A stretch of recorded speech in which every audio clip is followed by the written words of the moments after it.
Volumes are good. Sounds all right. So I guess we are. There's also there's some water there for you, or some kombucha from Thanks. House of Ferments if you're in the mood for that sort of thing. Super. Thanks. And yes, we'll go ahead and get started. Welcome back to the podcast, folks. We are joined today by Alex from the Water Partnership, formerly the Water Forum in the Bitterroot Valley. And yeah, I'll let you take it away. Why don't you introduce yourself and tell the people kind of what your role is there? Sure. So, my name is Alex Ocañas, and I work in the conservation engagement arm of the Bitterroot Water Partnership. I've been there for 2 years, going on 3. My main role is to help people find or create ways to get involved actively with conservation or stewardship of our waterways. Very important thing here in the Bitterroot. Yep, hugely. Yeah, top of mind of a lot of people, I think. Yep. All right, so the Water Partnership, what do they do? What's Tell you about it? Yeah. What's the mission? Yep. So the Bitterroot Water Partnership, as you mentioned, formerly the Bitterroot Water Forum, has been around for 30 years now, working as a conservation organization. Our roots were very much a forum, people coming together who cared about this place, who wanted to learn more about our waterways and learn more about how they could work together to protect them. And since then has evolved into a very active conservation organization that produces extremely meaningful outcomes on the ground when it comes to protecting our waterways. So our mission is to work for clean and abundant waters in our valley for people and for healthy habitats. And we do that by working with partners, of course, as the name gives away, and also with different types of communities, different people that have other reasons to care about our waters. Maybe they're wildlife enthusiasts or agricultural producers or somebody who lives on 3rd Street in Hamilton and just loves this place and wants to take care of it. So we do that through 2 kind of main arms. We have on-the-ground restoration projects, which we can get into later. Absolutely. Those stream restoration projects produce immediate and also lasting effects that improve the quality of our waters and the quantity and how we store water as well. And then, as I mentioned, we have that conservation engagement arm, or a community engagement arm, of helping people learn about our waterways, reflect on the importance of our waterways, and ultimately take action to be a part of this shared collective movement to protect them, keep them clean, keep our habitats healthy, make sure we have enough water for all the things that we all love to do here in the Bitterroot. Yes. And so that involves, I see there's a page on your website that describes the kind of projects that you're doing. That is what would it be, like restoration of embankments and that sort of thing along the river and other estuaries? Yep, we don't typically do work along the main stem of the river just because that is a mighty river. Right. Has a mind and a heart of its own. So where we mainly focus our restoration efforts are along, there's hundreds, dozens of other streams and tributaries that flow into the river, which means they ultimately impact the health of the river as well. So we work on other streams and tributaries. Okay. And what do those projects look like? Yep. So they totally vary depending on the local needs. So some of those projects are going to reconnect waterways or restore fish passage. Some are replanting or restoring streamside habitat, so the plants near the waterways, and I can explain why that's helpful. Others are helping landowners meet their land management priorities in a way that protects the stream, maybe like a guided cattle access to make sure that cattle only cross at a certain concentrated area of the stream rather than having full access to tramp and trod wherever they may please. Yeah. And then another category that we do is returning road rehabitat, so returning unused Forest Service roads to back to healthy habitat. And so that all to say that the restoration projects really range in approach, but yeah, there's 2 that are common for us, which are those streamside restoration projects and the road rehabitat. And I'd be happy to give more detail on Yeah, either please. one of those. Which one Please. sounds most interesting to you? Let's start with the stream side. Yep. So in the Bitterroot, we have over 30 sections of stream that are technically classified as impaired or degraded by the Department of Environmental Quality. And again, remember, all those streams are eventually ending up somehow dumping their water into the Bitterroot River. And so if those streams are impaired, so is the Bitterroot River. And there are sections of the river that are technically classified as degraded. So some of the types of degradation that those streams face are warming temperatures. So they're just getting too warm. So we know, do you like to fish, Ryan? I'm not an avid fisherman, but I do appreciate the sport, and a lot of my friends are big into it. Yep, we all know someone who likes to fish, right? And they will tell you that our trout, and especially the West Slope cutthroat trout, need really cool waters to thrive. So that's a big threat in our valley. The streams are just getting warmer. Some of them are affected by sediment pollution. So just like fine debris that erodes from land, and it clouds waters and suffocates streams, suffocates fish breeding habitat. That fine debris like kind of settles in. Right. Just bad for aquatic insect, fish habitat in general.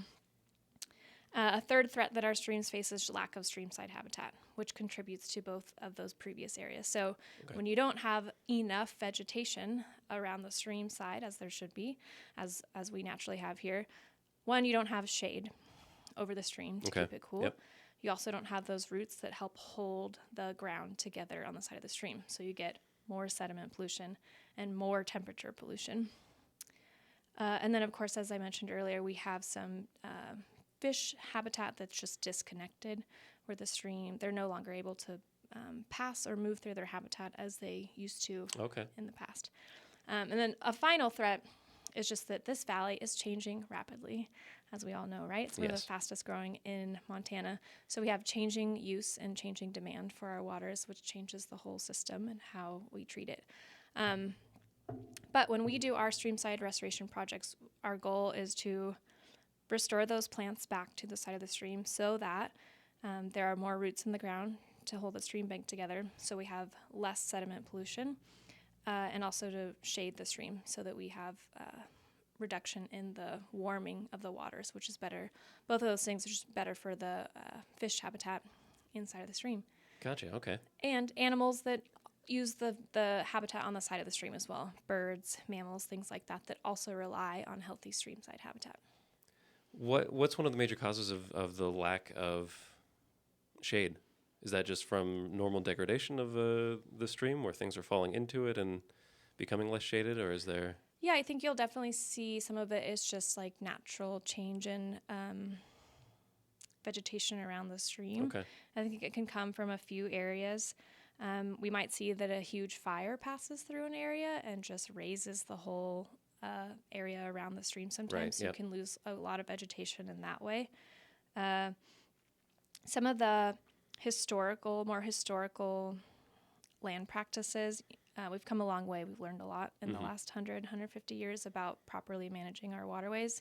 In the past, maybe there was more just like removal of that vegetation, or maybe we weren't as conscientious about how we let livestock move across that landscape. So you'd have more livestock, like we talked about, maybe trampling that vegetation or grazing in it. And over time, we lost some of that.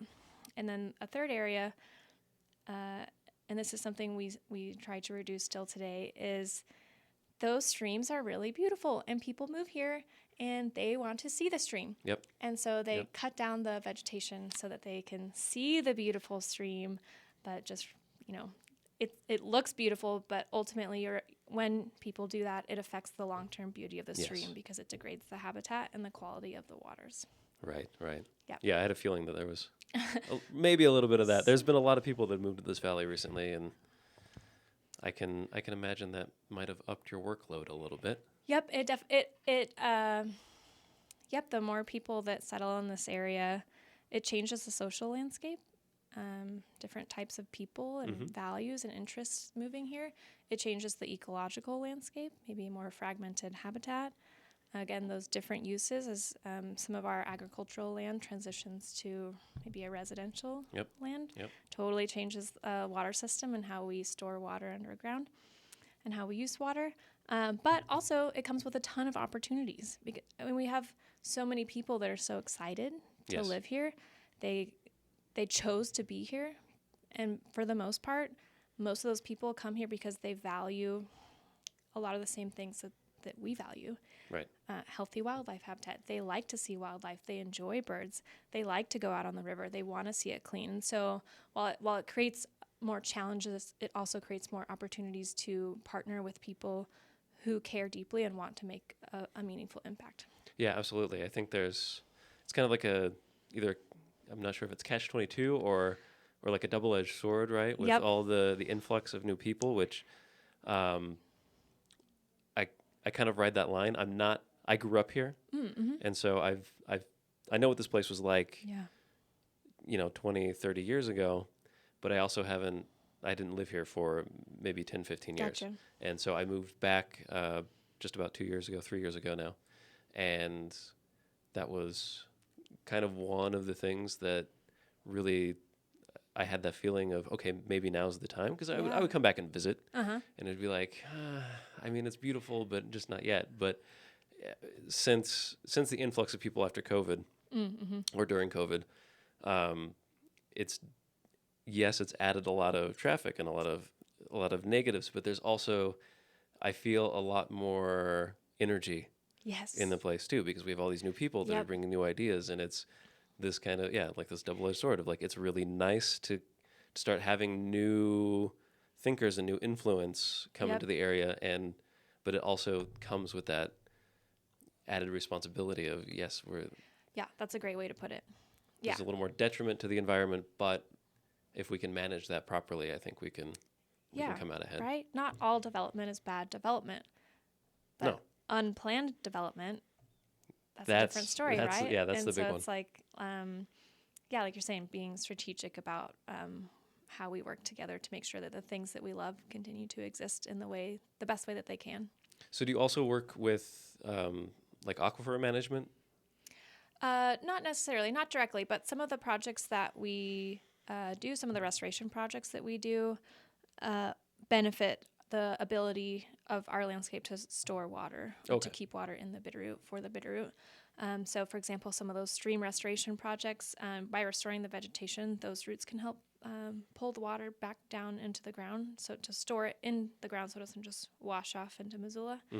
And then the road rehabitat work that we do, which is basically taking miles of Forest Service road that is no longer used way up in the mountains, like past where most people are going to see or notice it, but dirt, gravel roads that are unused, left in a degraded state. And what happens is when it rains or snows, the water just washes off of those roads, runs off the road. In the process, it picks up sediment, which ultimately dumps into streams and pollutes streams. But also, it's basically a smooth surface on the mountain. And so instead of the water being drawn down through plants or roots, it's just washed off the road. So when we convert those roads back to plant habitat, that also helps draw water back down into the water table to store it. Okay. So there's some indirect benefits there, but that's the extent. All right. So you talked about the classification of certain streams being classified as degraded, or where does that classification come from? Who does that? That comes from the Department of Environmental Quality, Montana Department of Environmental Quality. Okay. So they do some pretty substantial monitoring and collecting of data to make those determinations. And we also, a lot of those impacts we can see or feel or notice just from folks who have lived here for a long time. People who live along Rye Creek can tell you what's wrong with it. Guides and outfitters who are on the river most days of the summer, they can tell you which areas need help. Irrigators can tell you that the water availability is maybe changing a little bit, or the reliability of things at least. So a lot of that comes from a community understanding as well. Okay. And that's part of your job, is getting the community engagement, yeah? Yeah, that is definitely part of my job. listening to community members Okay. and hearing feedback, making those connections, like I said, with people who care and want to be involved with this, with stewardship of this place. And a lot of my job is about meeting those people kind of halfway and creating opportunity. Sometimes you can have all the best intentions of the world. You want to make a difference. You want to do something. And you're like, well, where the heck do I start? Yeah. How? Yeah. And so we rely on conservation professionals to create those pathways for us, or at least I think that we do. Gather people in a certain direction and say, this is something we can do to make a difference. And so those are the opportunities that I work to create for people who want to be involved in conservation and change. So some examples, and I did not create all of these, but I maintain them. Some examples, we host an annual river cleanup. Every summer, we have nearly 100 people come out each year and clean the length of the river, Awesome. which is a huge effort. We're pulling thousands of pounds of trash out of that system every year. Wow. We have those cleanup stations. They're stewardship stations at most river access sites, fishing access sites, public Yeah, I've parks. seen those with the little bags. Yep, the stands with the red bag. So that's just like, you're here, welcome, you're recreating, that's awesome. Take a bag, keep a handle on your trash, keep it out of the river. Or you want to go on a walk, pick up some litter on your way. Let's keep this place clean. So those are a couple examples. We also have a water-wise landscaping program. So one of the threats that we talked about was changing use and demand in water, realizing that it is increasingly important that we conserve water and we keep water here in this valley for our uses. And so one of our programs helps residents transition their maybe traditional lawn, which requires a lot of extra input, a lot of fertilizers and water, a lot of water. And quite frankly, in my opinion, doesn't really give much back, right? It's just like this green cement. This may be a contentious point for many of those in the real estate industry, but I am the biggest believer that the well-manicured green, typical American lawn that you see in front of a home is the biggest con that anybody has ever succumbed to. Right? Is you spend so much money and time energy to maintain this thing that you may not even, you don't even really use. It's just you look at it. Like I don't see anybody out there like laying on their lawn, like petting their grass and going, "Oh, I'm so glad I did." No, certainly not their front lawn, right? Yeah, no, certainly not the front lawn. Yeah. I just hear the most often thing I hear about anybody's lawn is the complaint of having to, I got to mow the lawn, I got to water the lawn, I got to fertilize. It's like, there is a much better use for that space. We can garden. We can also change. I'm sure there's what kind of recommendations do you guys have for utilizing that space in a more positive and beneficial way? Yep. Well, I'm glad to hear that we're on the same page. It's a huge loss really for us as a society across the nation to be kind of sucked into this idea of lawns. And there is this national phenomenon at the moment of people are realizing what you just explained. Oh my gosh, that's not the best use of my time, energy, or money. No. And it's not really beneficial to the environment or my community. And so we're seeing basically a movement of people moving away to that. And that's something that the Water Partnership helps lead locally for our community, is transitioning from those resource-heavy lawns or other things and towards a native plant landscaping or water-wise landscaping. So using native plants that are from this area specifically, or Western Montana or the Western United States, plants that can thrive in these local natural conditions. They don't need all those extra inputs. They don't need as much extra water or extra fertilizers. And they're much more beautiful than the lawn, and they attract butterflies and birds. And you can actually have this beautiful, thriving place right in your front yard and be benefiting your local nature and your local community. And so we provide workshops. We provide water-wise plant packs or native plant packs to help, kind of like a starter pack for people to get them started. What are in those? Yeah, so this is kind of an example of pathways. How do we make it easier for people who want to act? Yeah. And so we've partnered with Great Bear Native Plants to make these water-wise plant packs. So they're basically they're packs, a curated selection of native plants, and they come for different conditions. You can get They come in small and large sizes with different numbers of plants, different species that have been hand selected by experts at Great Bear Native Plants for specific conditions. So you can say, my front lawn is totally exposed to sun. Well, you get the pack for sun. Or maybe you have a shady area. You get the pack for shady things. Maybe you specifically want to attract butterflies. You can get a pack that's designed to attract certain butterflies. Awesome. And in each pack, there's basically a lot of the hard work of starting on a native plant habitat or landscape has been taken out of the mixture. So you don't have to research what plants to buy. You don't have to worry about bloom times or different heights or different colors, all things you'd want to consider before you get into your garden. All of that hard research and decisions, those have been made for you Awesome. already. And so it just gets handed over and it's just, like a starter pack ready to go. Every plot makes a difference. So whether it's a small plant pack, a big one, or your whole 1 acre landscape makes a big difference. Nice. Yeah.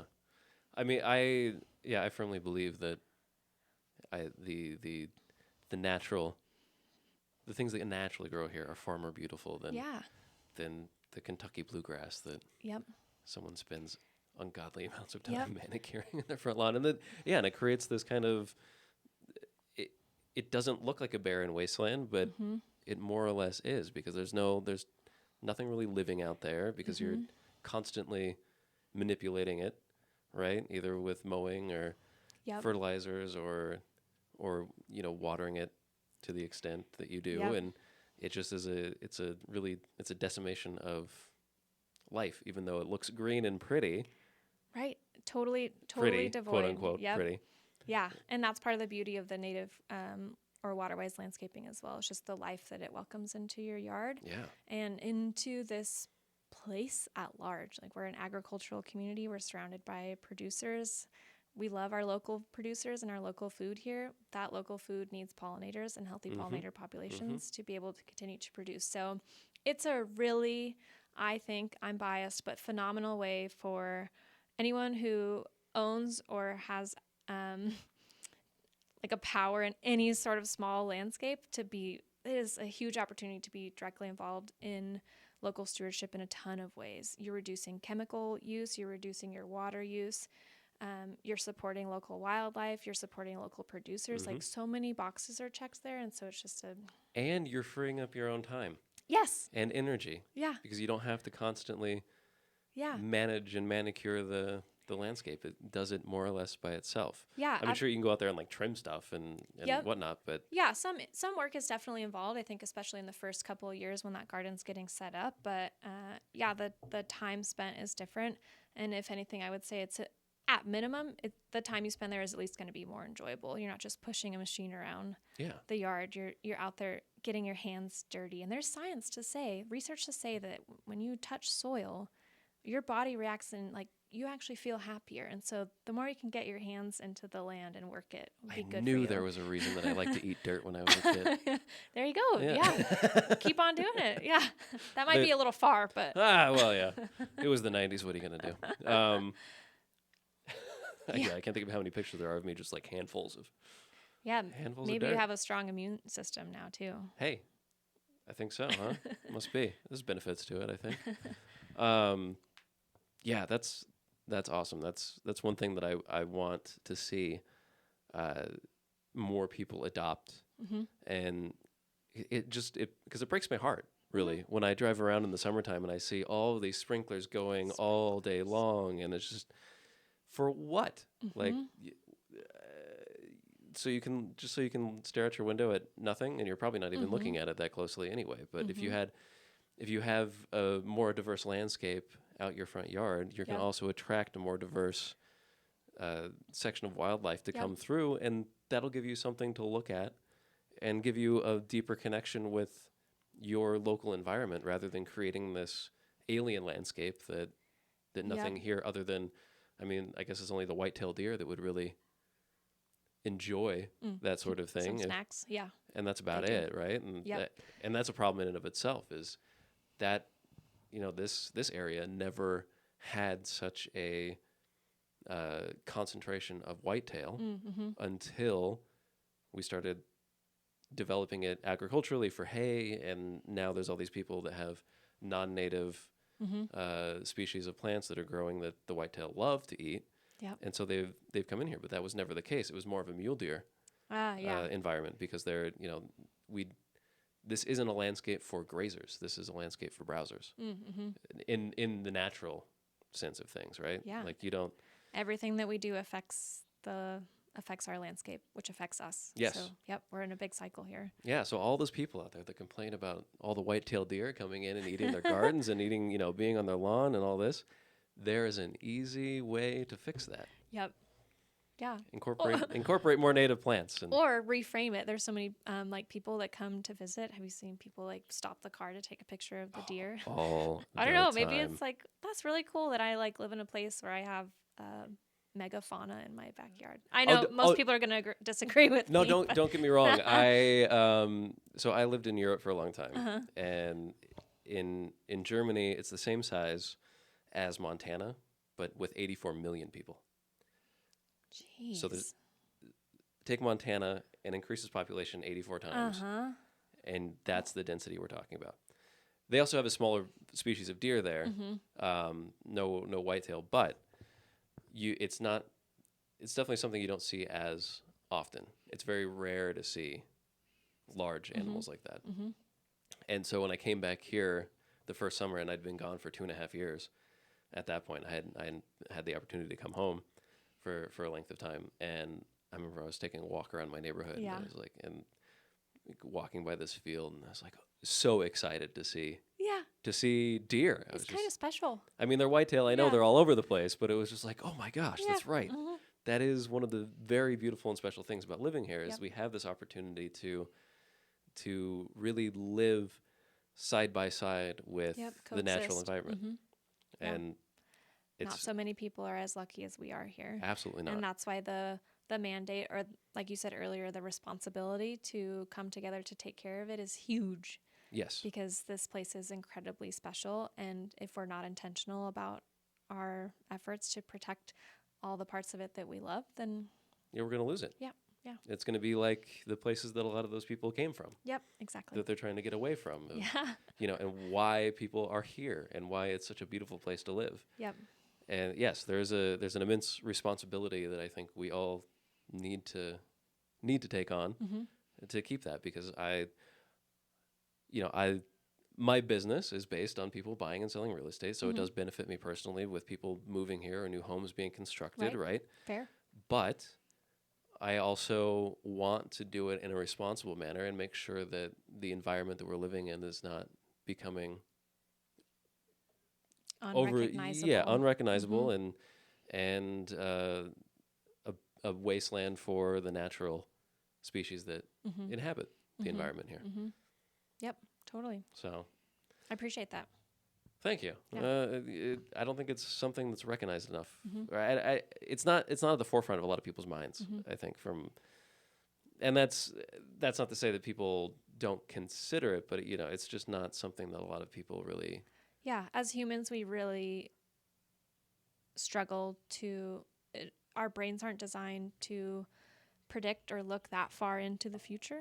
We're very much like a here and now, like planning for the next couple of years, maybe, but we are not designed to look very far into the future. And so when we're tasked with solving problems that extend decades into the future, it can be hard to get people to come to the table. It's just like it's not a natural state for the human brain. Yeah, it's not going to affect me in my lifetime, so what's the big deal? Yep.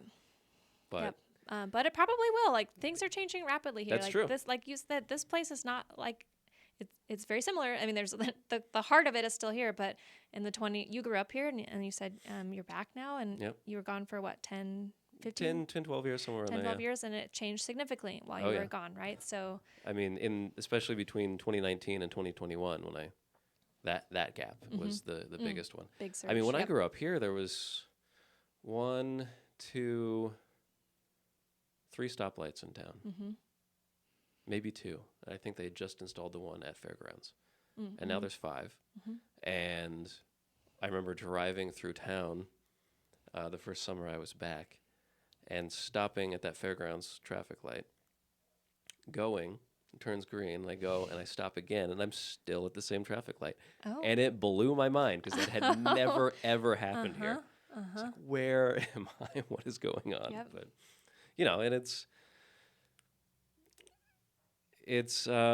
just the natural course of things, right? We have the freedom in this country to choose where we want to live, so we can move wherever we want, and that's a beautiful thing. I'm happy to have more people come here, like I said, to bring fresh ideas and Yep. and new things.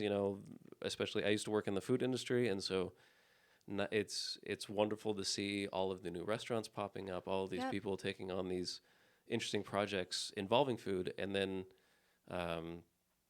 also the projects surrounding agriculture as well. The small farms that are coming along and providing the food in the area and that sort of thing. And this is, it's a wonderful thing. Yep, it is. Yep, and it's coming. The people are coming. Yes, you can't stop them. We can't tell you. I mean. Yep. So how do we work with them to keep what's important to us? Yep, communities across the nation, but especially across the West, are experiencing similar things, and so it's the nature of things right now. Yeah, I mean, change is inevitable. Yep. And resisting it is not going to prevent change from happening. No. You're just going to make it harder to adapt in the future. Absolutely. Yeah. I think we solved everything. Boom. All right, done. Okay, that's the answer. Work together. Yeah. If only it were so easy, right? Jeez. Yep. I mean, I get it too. People don't want to see this place become overly populated, and that's can't blame them.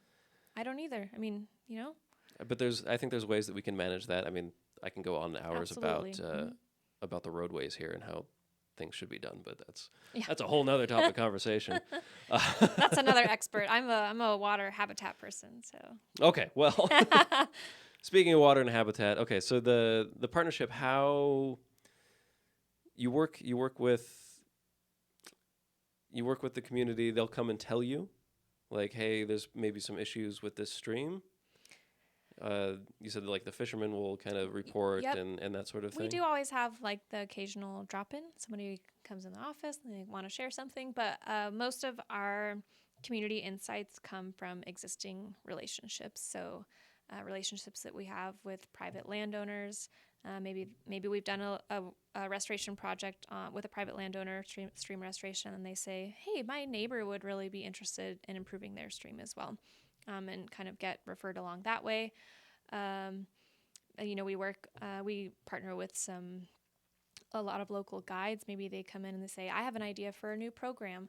So a lot of we're just plugged into these different community groups because we have shared care or shared values in different ways. And so that's kind of where the community insights maybe organically come into the water partnership. Right. Okay. And where do you get your funding? Good question. We get our funding from grants. Some of those are federal grants, state grants, and then we also get a significant amount of funding from foundations, private foundations who are donating funds to us for certain programs or projects. And then we get a substantial amount of our funding from community donations as well. So people who believe in the importance of our mission and want to be a partner in it, want to be a part of it, and they donate to us. Those may be individuals or oftentimes businesses also will sponsor our work. Okay. Mm-hmm. Right on. And so do you guys do like fundraisers or? Yeah, we have some fundraisers. I will say we always accept donations at any time. If you go to bitterrootwater.org/donate, you can donate $10, $10,000. It all adds up. It all makes a difference. And then we have some fundraisers. So, for example, there's a fundraiser around our annual screening of the International Fly Fishing Film Festival, which is coming up this March. We do some fundraising around that. We have a Cash for Cutthroats program where one day of the year, guides on the Bitterroot donate their day's tip to the Water Partnership to advance our efforts. And then we have and there's some other smaller events sprinkled in the year, but we have a large annual, like Montana-style gala fundraiser in the fall called Evening for the River, where our partners, volunteers, friends, donors come together to celebrate, connect with each other, and also raise some money for more Awesome. work to be done. Right on. And do you collaborate with other organizations around here to, like Forest Service or Yes. Fish and Wildlife? Yep. And you named right there two of our most prominent partners. Okay. So yes, a lot of our work relies on partnerships, whether that's with landowners, Fish, Wildlife, and Parks is a big one, Trout Unlimited sometimes, Right. or Valley County Fish and Wildlife.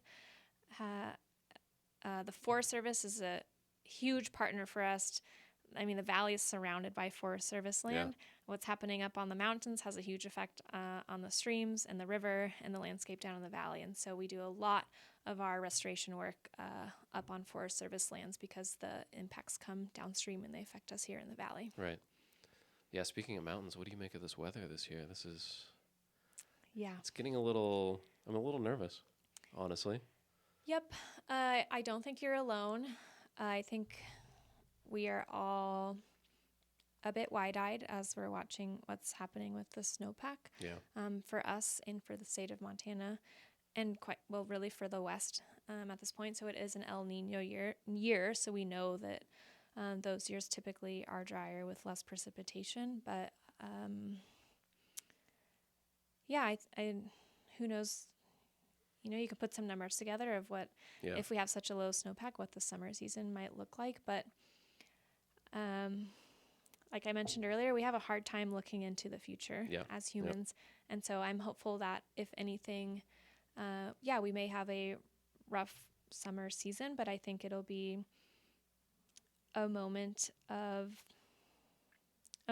helps us reflect on what this place could look like if we don't have enough water, and the importance then of ensuring that we manage our land and our water in a way that ensures we have enough. So I'm hoping it'll be, it's going to most likely be a rough summer for a lot of reasons, but it'll remind us the importance of reflecting on working together in water conservation. Yeah, it's wild looking at those mountains in the morning. I live up on Bonanza land, and so I have a nice little view of the valley looking north, and it's just, every morning I wake up and it's like I feel like it's March already, or it's just. How does this year compare to, you grew up here, and I've asked a couple other people, how does this, we have these years, we have drier years. How does this year compare to your memory of past dry years? This one, I mean, there's definitely been years where we've been worried about snowpack more, but there's just something different about this year that is a little more visceral, because I'm looking and you don't see that normal like bathtub ring that you see, around the valley, where you can look both east and west and see that there's like this clear line of here's where the snow starts, and then from there on up, it's you're confident that there's a bunch of snow in the mountains. But I'm looking at Ward Mountain and Downey Mountain. I can still see brown like the majority of the way up the mountain in certain spots. It's just, it feels, and not to mention the temperature the last 2 weeks, since we had that cold snap and it warmed back up, it's like that week where it was like 40, 50 degrees, it was just like pretty strange. Oh yeah. It's, it felt weird. I was just completely thrown off, because I felt like, we went through winter and now, we're coming out and it's March, April kind of weather right now. It was bright, clear skies, sun was shining, it was nice and warm. I was like, I don't feel like we earned this yet. Like what is going on? It's a bit disorienting. Yeah, it threw me for a loop. I was exhausted that week. I was happy to see the sun, of course. But at the same time, it was just like, what? My body didn't know what to do almost. Right. And yesterday, was it yesterday? I think yesterday, the day before, I woke up and it kind of felt like winter. There's nice clouds around the mountains, and it looked like, and it was snowing a little bit, and then it's gone again. Yeah. Already. I mean, the little bit of snow that came down has creeped back up the mountain again, and it's just, it's a little. It does make me a little nervous. Yeah. So what I'm hearing is we need to have another conversation about water conservation in August, maybe once we've seen the results of our snowpack. Definitely. How we fared through the summer irrigation season. Yeah, absolutely. And river season. Yeah, I'm a little nervous for the guides this year. I don't Mhm. know. There's going to be. I feel like there's going to be hoot owl restrictions in June, Mm-hmm. just by the way things are. Mm-hmm. And I mean, I don't fish myself that often. I'll go do fishing in the creeks up in the Mm-hmm. canyons, but I don't really. I'm not one to like go sit in a boat all day Right. and cast a line. But I know a lot of my colleagues are, and a bunch of my friends are really into it. And Yep. And businesses and uh, a huge portion of our entire county economy is yes, reliant on a thriving mm-hmm. fishing industry. Agriculture and the fishing recreation economy are the two leading contributors in this valley, bringing in millions of dollars for our local economy. And so it's one of those things where might not affect you directly, but someone that you know is going to be affected in a negative way if we can't maintain healthy fisheries. We do have blue ribbon fisheries. We have a great fisheries here. Oh yeah, it's incredible. I mean, duh, that's why people want to come and enjoy them. But yep, when we have low flows or polluted waterways, it does affect people who are related to the fishing and recreation economy. Yeah, I think that's a message that we could get out a little more, is that it's not just about. I mean, yes, the preservation and conservation of waterways in the Bitter Valley is important for the natural aspect of things, Mm-hmm. but it also is a huge effect on our local economy as a whole. Mm-hmm. I mean, that's Yeah, the and in our culture, and in the yeah. things that we like to do. Yeah, we get people from all over the world coming Mm-hmm. here Mm-hmm. every summer to experience that river and to pull a couple fish out of it and have Yeah, a grand old time doing it. it's usually one of the top 10, if not top 5, most fished stretches of river in the state. So it's a very popular place. Yeah, Mm-hmm. yeah. And me personally, I love swimming in that river too. Yeah. In the summertime, it's the best. Yeah, you don't want it polluted with sediment. You don't want cloudy waters. You want clear waters Yeah, I that want it sparkle. clear and cool. I don't want to, go down to the river on a 100-degree day and Yep. get into a bathtub, basically, Mm-hmm. 80-degree water or something like that. It's With just, algae growing. Yep. Nobody yeah, wants that. yeah, no thanks. We don't want that here. It's happened to other rivers in our state. We don't want Yeah. that. And so, yep, that's why while a lot of our work reverses or reduces pollution or negative impacts that have already happened on the landscape or in our waterways, a significant portion of the work is also proactive and just like, how can we take care of habitat and people and waterways today so that they don't pass this point into a negative territory. So a lot of our work is just about protecting and maintaining what we already have, and we don't want it to cross over into a more negative state. Is there like a point of no return? Yep. I couldn't Point it into. I love it. Just I yes, there is. couldn't tell you exactly what it is. I don't have that information, but every ecological system, their systems, they maintain themselves in Yeah. a certain way. They're used to they react to annual flows, annual changes. Like, systems operate in a cycle, and every system, for the most part, has a tipping point where enough change happens that it flips it into a different cycle, and it'll start running through that cycle. And that's after you've gone over the tipping point, and it can be extremely hard to come back from that because it's operating as a totally different system. Right. Yeah. And so it depends on like what category you're asking about. Like, is there a tipping point for warm waters, or is there a tipping point where West Slope cutthroat can no longer survive? Is there a tipping, it depends on what you're asking, but every ecological system has the potential to be so degraded or changed so drastically that it does tip over and start acting as a different system. And once that happens, it's extremely difficult to get it back to the way that it used to be, because it's an ecological system. It's nature. It's like runs on its own course, and we only know so much, and we only have so much capacity to change things. Yeah. We're not close to that. I don't want to scare you. I don't want No, to scare anyone. anyone. Scare people a little bit. But yeah, those tipping points do exist, and that's why proactive conservation, restoration, and stewardship is important to keep systems functioning in a stable, healthy way. Yeah, I mean, there's no better time to start thinking about it than right now as well.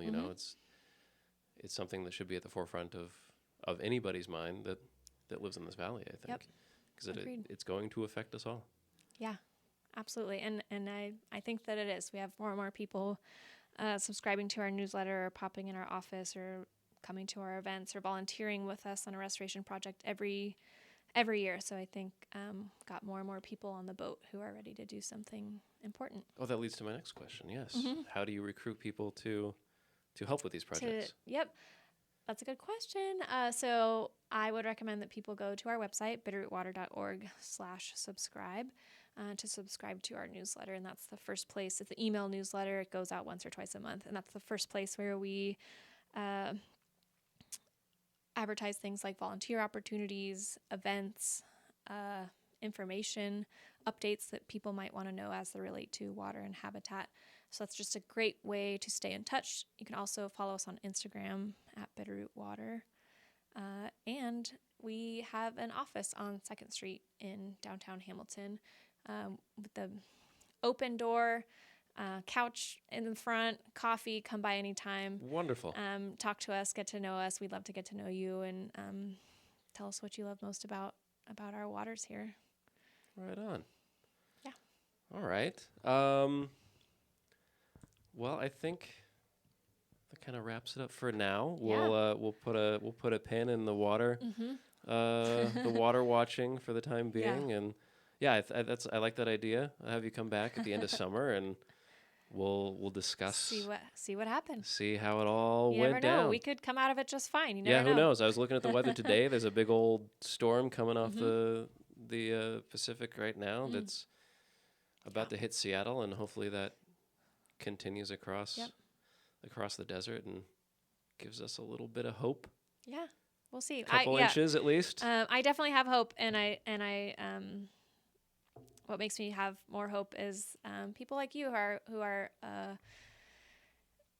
invested in having these conversations and supporting these causes. So I appreciate that, and thanks for inviting the Water Partnership and myself to Thank you for chat being today. here. This has been super, and I appreciated learning from you and your experience here in the Valley as well. Well, I appreciate that people like you are out there doing the good work and and keeping an eye on the important things that are happening around Thanks. here, and Love to do it. trying to keep this place the beautiful, amazing, gorgeous, natural place that it is, and hopefully we can keep that, and we can, and also keep people wanting to come here and all of that. So right on, Alex. Well, I appreciate your time. Yeah, thanks, Ryan. And we'll talk again Next soon. time. Next time. All Okay, right. thanks. Bye, everybody. Awesome.